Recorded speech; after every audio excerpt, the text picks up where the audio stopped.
Hi, my name's Lisa. I'm from Astra Bridal. I'm just going to show you now how to lace up a gown that has a corset closure. Yeah. Okay, so first and foremost is to move the train so that we don't stand on it.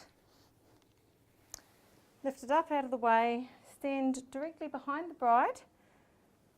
You can place the train gently down. Okay. So you stand directly behind the bride so that when you lace her in, you're going to lace her in straight.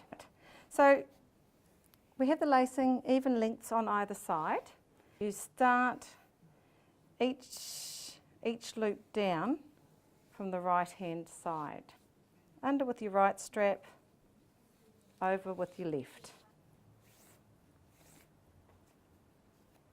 Under with the right strap,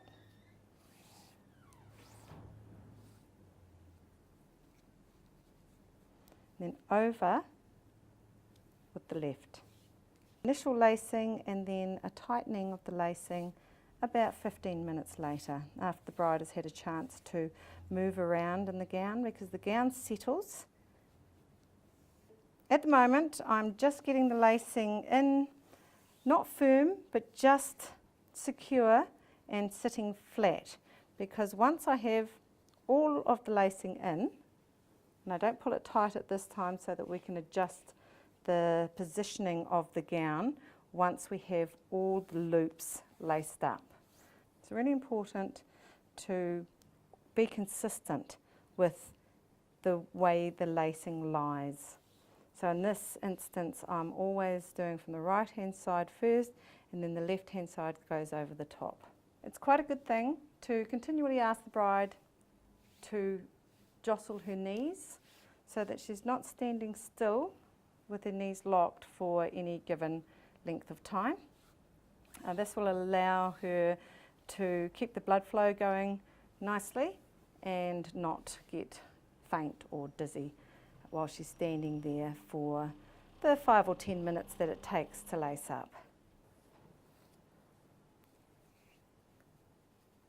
So it's important to make sure that each time you flatten out the loop that they're sitting nice and flat and not buckled up. Now at this point, once you've got all the lacing in, you'll then pull the gown up, and hopefully you'll have a full-length mirror in the room where you're dressing the bride.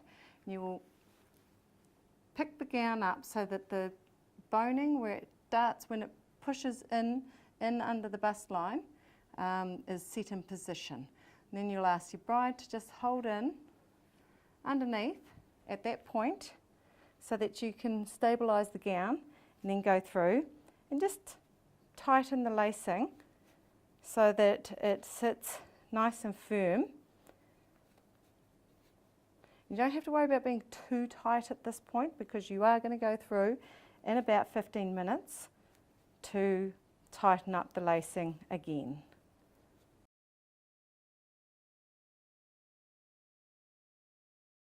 So this is what you want, a nice even cone shape running down the back, lovely smooth lacing, crisscrossing evenly from each side. So last but not least, you will run your fingers just across the top of the gown, just to smooth out the skin at the top so there's no little pinches or anything. To tie the knot, we make a number 4. So we hold the ribbon and a number 4, like that.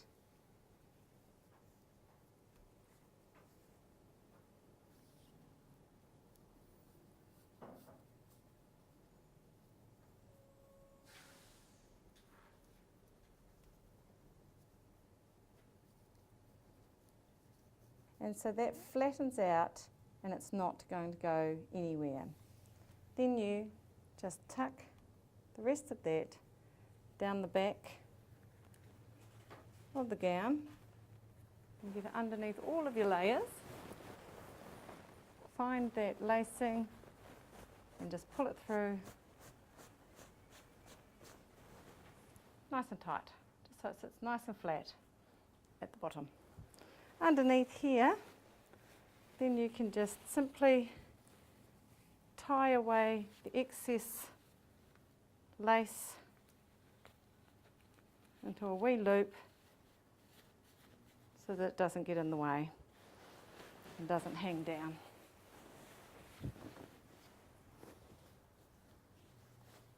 Voila!